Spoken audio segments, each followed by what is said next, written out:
So Toni Morrison has said definitions belong to the definers, not the defined. And I think that it's important to consider what this orientation to knowledge making does socially and politically. So as we're investigating these theories, think about what this theoretical orientation does socially and politically, and what it does to social hierarchies. So in this orientation of transcendental knowledge, the child supposedly discovers the world as if it exists out there, passively, waiting to be known, waiting to be activated by a human. So this language of discovery that's very common in early childhood education is particularly problematic because of its colonial undertones. Discovery infers that these worlds didn't already exist before viewed by the child. So words like explore, discovery, finding, etc., they all kind of have this transcendental orientation to human knowledge making. And this is something that I encourage you to be aware of in your writing in this course, is really thinking about words and what they do, that even a common word in early childhood like discovery actually comes from a particular theoretical orientation and does something. So Lenz Taguchi writes that in thinking of immanence, rather, humans and more than human others are not above or only in the world, but as I said before, they're of the world. The human here is porous, co-composed, and constantly forming and reforming at a molecular level and a cognitive level, with the world in motion. And so the human then is irreversibly linked to the materiality of the world. So this post-human theory argues that it's not only about the human in knowledge making. So this perspective enables thinking about human and more than human bodies and worlds together. This is a significant difference that you may notice across our readings, as several of the readings take up either a social constructivist lens that talks more about languages and dialogues between humans, and then in some of the other readings, there's a new materialist or post-human theoretical lens that's taken up. So for example, in our text, Via writes extensively on children's meaning-making processes as enacted through relations with the atelierista, educators, and other children, focusing on human meaning-making, whereas in a post-human orientation, the human will be more decentered and attention will be paid more to affect. And affect is the effect a given object or material of practice has on its beholder and on its beholder's becomings. So in our text by Via I read it as more of a social constructivist orientation, but she does draw on Deleuze and she does draw on some post-human thinkers in there as well. So just try and pick up on those nuances in the text and try and think about how you see theory emerging in the readings. So social constructivist theory posits that all knowledge is socially made, that no absolute truths exist out there to be gained, but rather knowledge is made and remade through discourse, and that knowledge is subjective, that there's no objectivity or pure clean reasoning or separation of the human. This notion of subjectivity has significant implications in the role of education and the shaping of pedagogy, as I said before. So what is subjectivity? Some of you may have studied this in previous courses, but for those of you who haven't, I'm just going to do a quick explanation or a discussion of what is subjectivity.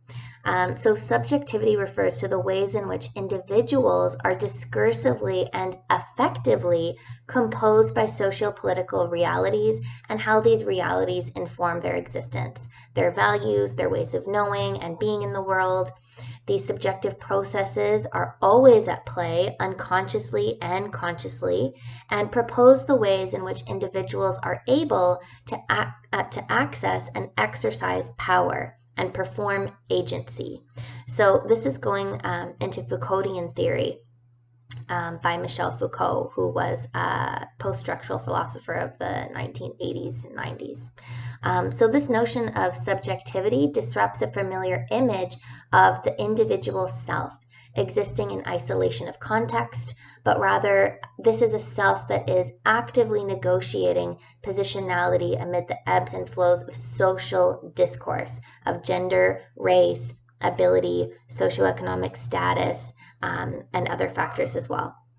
And that these are always in flux and always being renegotiated amid local, global, political, and economic movements. And this is what is meant by discursivity.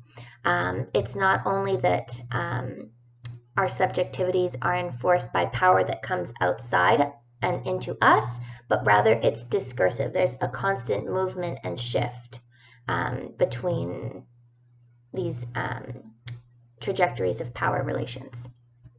So the ways in which individuals shape and respond to the complex flows of social, political, and economic life, and how these factors influence our perceptions and ways of being are very important in thinking about how we think and then how we act. So in post-foundational theory, which is kind of an umbrella, also known as postmodern theory, post-structural theory, that does encompass social constructivist theory, posthuman theory, and new materialist theory, feminist new materialist theory. There's a sort of death of the individual, the death of the person in philosophy, as we're constructed of multiplicities. So from this theoretical paradigm, there's no one self or a location of the self, because the human is constantly being composed and recomposed in relation, as I said, with moving social discourse. And with a social constructivist lens, this discourse is more focused on human language, human discourse. It's not only you that think your thoughts, but these thoughts are informed by long histories of social thinking that play themselves out in the thoughts that you think. So subjectivity is the way in which an individual self is relationally constructed, an identity and a way of being in the world that's actively informed by socio-political forces.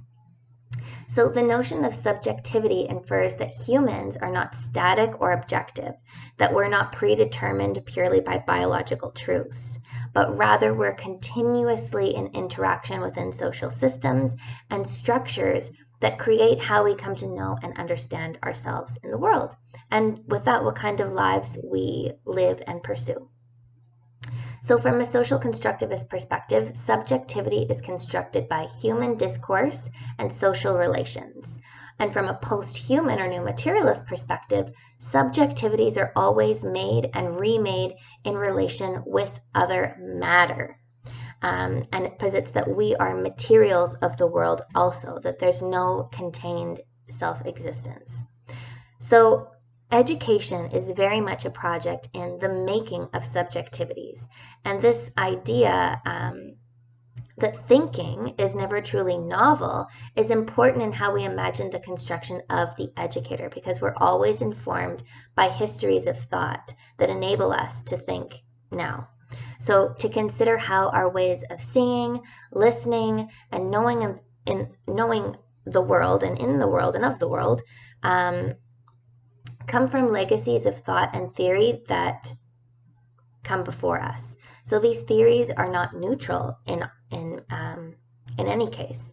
They come from histories that predicated in many ways the legitimacy of colonial exploitation and expansion. And that's really where education's histories came from, where particular knowledges become legitimized and others discredited. And so, for example, there are reasons why in schooling, mathematics, reading, and writing are valued as important intelligences to be cultivated.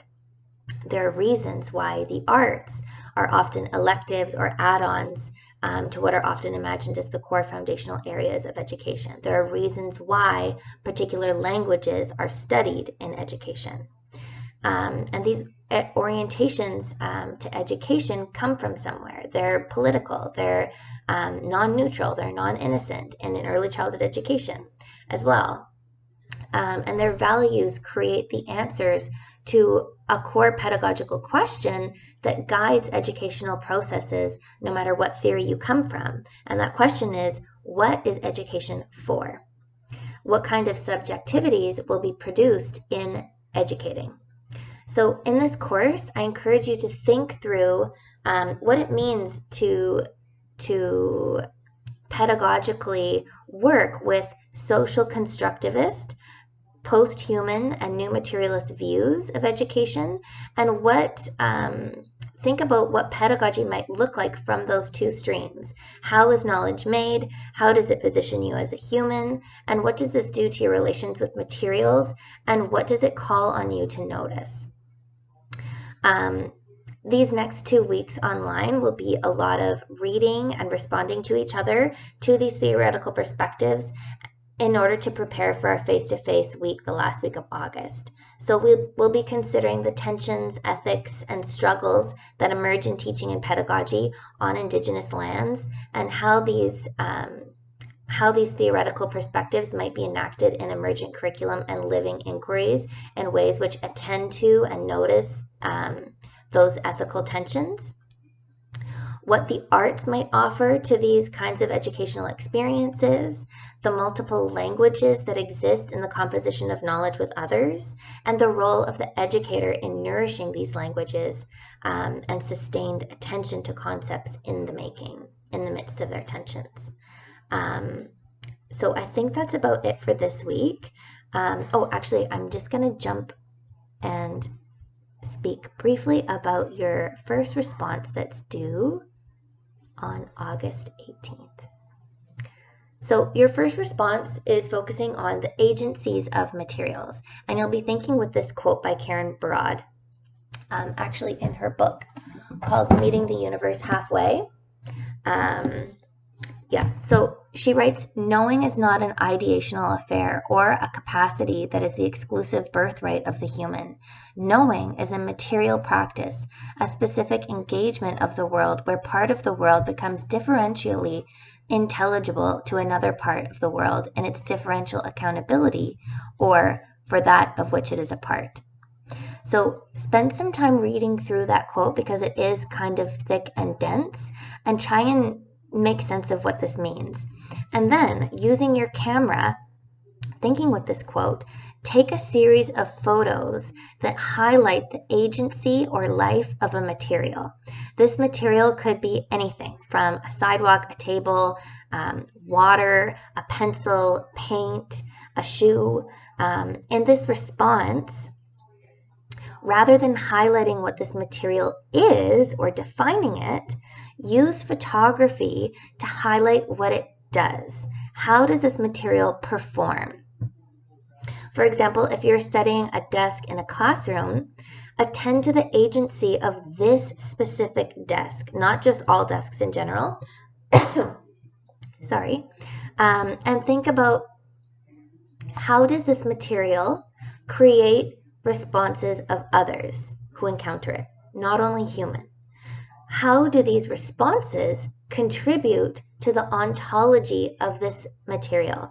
So for example, if you enter into a room with a group of people and there are chairs, the chairs do something to that space. The chairs in some ways govern bodies to align themselves in particular ways. And there are other ways of thinking about the ontology of material as well beyond the human. So think about what materials do in specific places and how they perform in relation with others. So after your series of photos, in 500 to 600 words, and drawing specifically from this week's reading by Lens Taguchi, discuss what is meant by material discursivity in the context of this material and your photos. Decentering the human as the sole focus of knowledge making, discuss briefly how this process of photographing with rather than about materials reflects a way of knowing that is of the world, as Lens Taguchi speaks about in the reading this week. So yeah, I think that's everything. Please do feel free to ask any questions that you have about the course in the general comment section on Moodle, or please do feel free to send me an email and we can talk. Thanks so much, everyone. Looking forward to engaging with you on the forums and reading your responses. Have a great week.